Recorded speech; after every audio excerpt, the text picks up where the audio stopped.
பெருமாள் சுவாமிக்கு அணிவிக்கப்படும் துளசியின் மகிமையை பற்றி தெரியுமா உங்களுக்கு?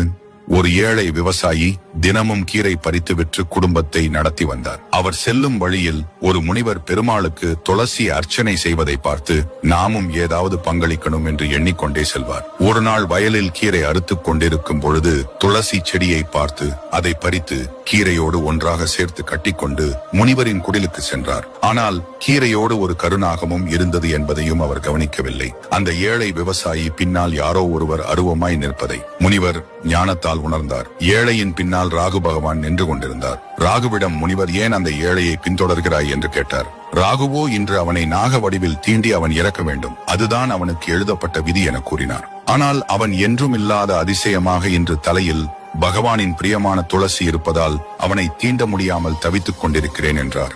ஏழை விவசாயியை நினைத்து பரிதாபப்பட்ட முனிவர், எவ்வளவு ஆசையாக நம் பூஜைக்கு துளசியை